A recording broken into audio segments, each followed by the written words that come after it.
নমস্কার, আপনি শুনছেন কেটিভি বাংলা ডিজিটালের পডকাস্ট ফিশ আর আমি সুপ্রিয়া বলছি। শীত মানেই বাতাসে নলের গুড়ের সেই মিষ্টি গন্ধ, রসগোল্লা থেকে পিঠে পাটিসাপটা সবই গুড়ের সুবাসে সুভাসিত হয়। এই মিষ্টি মৌতাত পেতে শীতকালের জন্য অপেক্ষা, তবে চোখ বুজে যে কোনো গুড়কেই ভালো ভাবলে ভুল করবেন।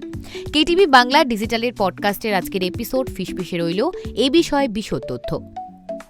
ভেজাল গুড় খেলে শুধু স্বাস্থ্যের ক্ষতি হয় না, খাবারের স্বাদও নষ্ট হয়। দেখে মনে হচ্ছে একেবারে স্বচ্ছ পাতলা নলেন গুড়, কিন্তু সেটা কি আসল গুড়?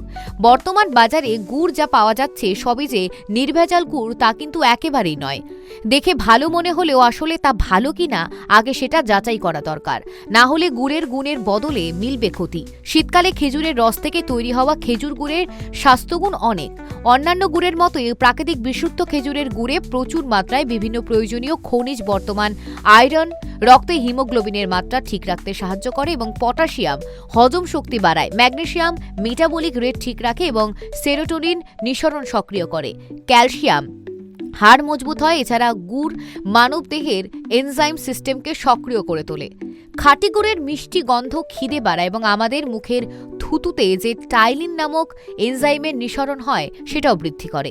যে কোনো খাবারে গুড় পড়লে সেই খাবারটা খাওয়ার ইচ্ছে খুব বেড়ে যায় আর স্বাভাবিকভাবেই হজম ভালো হয়। হজম ভালো হওয়া এবং মেটাবলিজম বেড়ে যাওয়ার ফলে অনেক ক্ষেত্রে দেখা যায় যে গুড় খাওয়ার জন্য ওজন কমে। সাধারণভাবে দেখলে হার্টের বেশিরভাগ রোগী হয় খাবার ভালোভাবে হজম না হয়ে শরীরে জমে যাওয়ার ফলে। প্রকাশ্যে না এলেও এটা গুরুত্বপূর্ণ বিষয় হলো, যেহেতু গুড় শরীরে খাবার জমতে দেয় না, হজম করিয়ে দেয়, তাই হৃদরোগের ঝুঁকি কমে। বয়সকালে শরীরে সোডিয়াম পটাশিয়াম যে ভারসাম্যহীনতা দেখা দেয়, গুড় খেলে সেটা ঠিক থাকে। ভেজালে ক্ষতি। আমরা অনেকেই নলেন গুড়ের ভেজাল বুঝি চিনি মিশিয়ে মিষ্টি করা। এতে কিন্তু ডায়াবেটিক রোগীদের ছাড়া অন্যান্যদের চিন্তার কোনো কারণ নেই। কিন্তু নলেন গুড়ের সুগন্ধ বা রং শুধু চিনি মিশিয়ে আসে না, সেই জন্য মেশানো হয় কৃত্রিম সুগন্ধি এবং রং, আর এর ফলেই এই সুখাদ্য হয়ে ওঠে বিষাক্ত। যেহেতু এই তথ্যে জানানো থাকে না যে কি মেশানো আছে গুড়ে, অনেক ক্ষেত্রেই দেখা যায় যে এগুলি কার্সোনোজিক ফ্লেভার কম্পাউন্ড কর্কট রোগ ঘটাতে সক্ষম ব্যবহার করা হয় এবং যা প্রয়োজন হয় কৃত্রিম গন্ধের জন্য। এছাড়াও মেশানো হয় নানা রাসায়নিক পদার্থ যা স্নায়ুতন্ত্রের সমস্যা, হার্টের অসুখ, রক্তের সমস্যা ডেকে আনে। রং মেশানোর ক্ষেত্রে ব্যাপারটা আরও ভয়াবহ। ফুড গ্রেড রং অনেক ক্ষেত্রে ব্যবহার করা হয় না, আর যদিও বা ব্যবহার হয় তখন ফুড গ্রেড রং প্রয়োজনে অতিরিক্ত মেশানো থাকে।